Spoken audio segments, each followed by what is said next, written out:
So, hello and welcome back yet again to another episode of Exploring Azeroth with Beryl. Um, I, I, I'm actually not gonna really apologize for all the WoW content. I'm a little bit excited about the new expansion that's dropping, so that's kind of why there's been so much World of Warcraft on my channel this last weekish or so. We'll get back to all the birds and the cats and the going for walks and the drawing and all of that soon enough. But I've been having a lot of fun doing this. Hopefully, you all have been enjoying it too. So, we're going to jump back in, and we this week are going to go exploring Redridge Mountains. And here we are. We are actually at the border of the Burning Steppes in the Redridge Mountains. We're gonna take this back way in, and then we're going to go the way that most new players would enter the zone. Redridge is an alliance-only zone. There are no horde questing hubs, so if you're a horde player, you probably will never really see this place. At least, except unless you're just flying through. But it's kind of a nice place.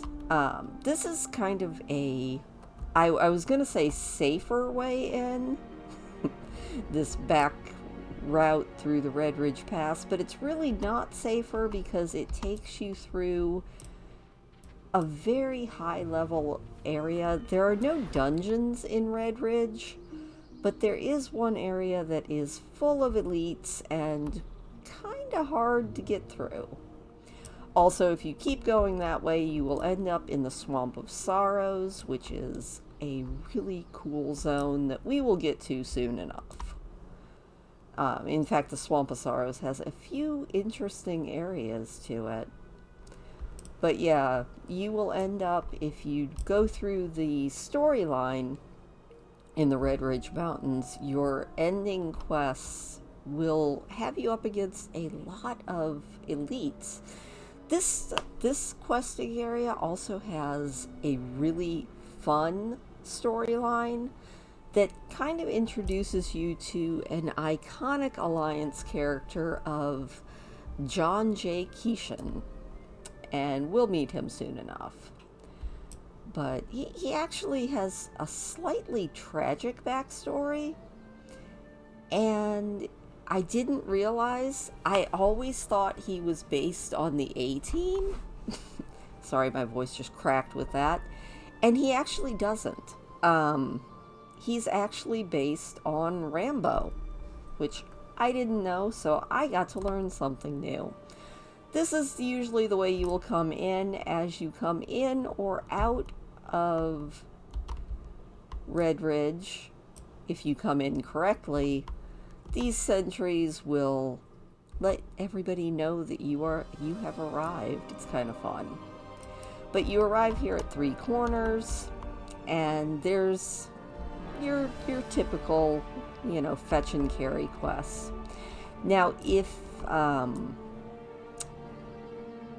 you are into battle pets, there is a rare spawn here that I do believe was added with Battle for Azeroth, and it is Knoll Feaster. Knoll Feaster will drop with a 100% guaranteed chance a spider battle pet. It's kind of cool. I recommend picking it up if you are into battle pets. Also, this area that I am on, the Lake Ridge Highway, is a good spot to get fossils if you are into archaeology, and fossils are another good way to get 2 more battle pets. So that's kind of cool. Also, if you are into other hunting of rares, there is occasionally a rare that can spawn here in Lake Everstill, I think. Don't quote me on that, though. Never quote me on anything. Also, there is a daily pet battle quest. It is right here. And it's a really easy one. Really, you just need a mechanical pet and you can knock out all 3 of little Lindsay's rabbits. She will whine and cry and tell you that you're mean. Now right up here is the town of Redridge. You've got a lot of quests to do through here. It's got there's a lot of fun quests. For whatever reason, I can't see. These guys are supposed to be trying to lift a rock off of Foreman Oslo. The rock seems to be missing. I don't know if that's a glitch or if that's because I've maybe done that quest line. Good question. Not sure. But on about John J. Keeshan, because I don't think Beryl has done his quest line, which means he should be down here in the basement. Yep, I hear him down here fighting. Now it's kind of tragic. He is down here. He's now a brawler. He is a veteran of the last 3 wars. 4 now if you count Battle for Azeroth, because he fights in that. But this is where you first meet him, fighting a dwarf in the fighting ring downstairs. He's got a lot of PTSD, and as you do this quest chain, you will help reunite him with the squad members of Bravo Company. Unfortunately, I think they all die, which is tragic. But you know, again, there's also a couple of nice little hotel rooms up here. There's also this tailoring supply if you happen to be a tailor. I don't think he sells any unique patterns, but he does sell a whispering vest, which is a little bit of a cloth armor set for low-level players. You also have Wiley the Black. I think he has a quest attached to him, but I don't remember. I just like the way the hotels are laid out. I'm sorry, the inns. I'm going to call it a hotel anyway. I think they're laid out fairly nice. All right. There's also a really cute little cottage up here. And there's a quest line attached to it to get flowers for, I do believe, Marty Jane Rose. And when you do, your character will end up with a bouquet of flowers that she can just carry around. It's kind of cute. And then you've got an herbalism trainer right there. And another fairly nice little house. If you don't mind having NPCs in your house, and you just want your own little house here in this area. No bed, but plenty of seating. Also, I think that this isn't technically a house. I think it might be considered technically a restaurant. So that is that area. Now, when you're doing quest chain for Keeshan, I almost forgot about these. You've got this little house, very nice, with a poison supplier. And this little house, right here, where you can pick up a few more guns if you happen to be a hunter. Or I think a warrior as well. So yeah, you've got a couple nice little houses. Now up here behind this, you have a bunch of quests. And one of the quests, if you remember the rock that was supposed to be on top of that guy, to get that rock off of him, you're going to end up fighting a lot of these gnolls and taming one of these canyon ettins. Once you tame the ettin, you take control of it so it lifts the rock off of that dude. It's kind of a fun quest line. And then you just kind of go through and do a lot of questing to put Bravo Company back together. And it all culminates over here in Anther's Mill, where if I click on these guys, you can see, oh, they're not all elites anymore. They used to all be elites. Okay, all of the wolves are still elites. It's a very, very fun but hard quest line. And I've been killed on it many, many times.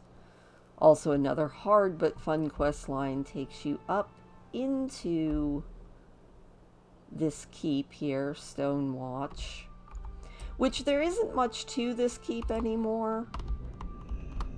But if you are in the mood to have your very own ruined fortress, you got one right here. They're kind of fun. Also, if you are a miner, this is probably going to be the first time that you will ever see silver. There are usually some silver nodes in this area. But yeah, you can come up here and just kind of look out over Redridge.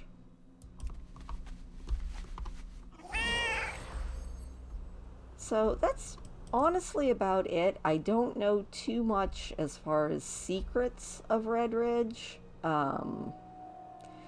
Like I said, there's a lot of different quests. There's some high-level questing with a lot of elites that you're going to have to deal with. But all in all, it makes for a very fun area. Not too much in the way of, I guess, housing or anything that I usually look for. No secret areas that I know of. If you know of any, please drop them in the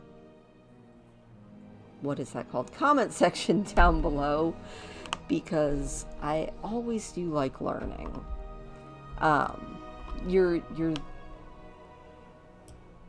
probably, like I said, one of the more iconic quest chains is just putting Bravo Company back together. Most of them, I feel like, are in Render's Rock here. And you end up doing a lot of quests back here. You can see there's a player up there that's already got some of them put back together. But you kind of have to go through and put the team back together. You have to rescue them. I remember there's one that's chained up, about to be killed. Well, most of them have been chained up and about to be killed. But you put the team back together, and the very end of this quest chain sees poor John J. Keesham, after all of his company have been killed off. He's carried off in the clutches of a dragon, and you don't know if he's alive or dead until later on when you run into him, I think, on the burning steps.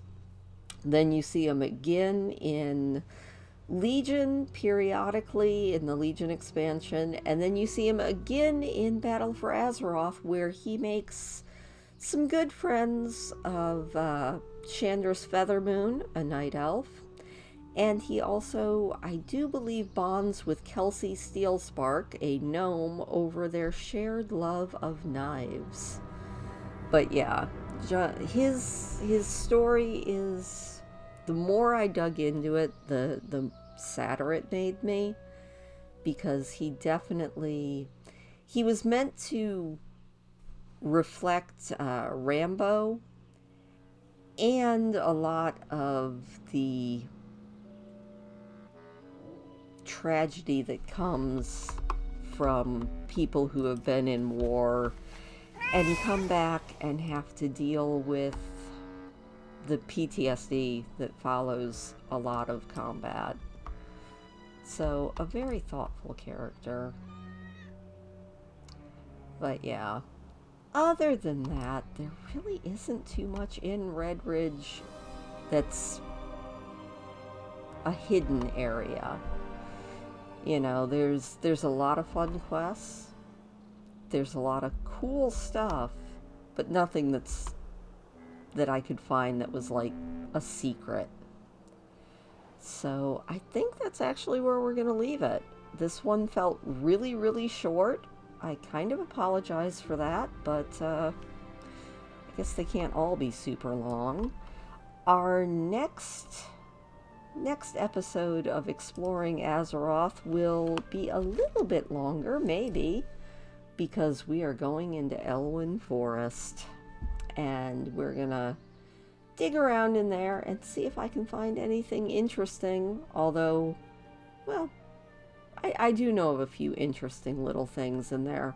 So, hopefully you enjoyed this. Thank you so much for watching, and I will see you next week when we go through Elwyn Forest. Have a good one.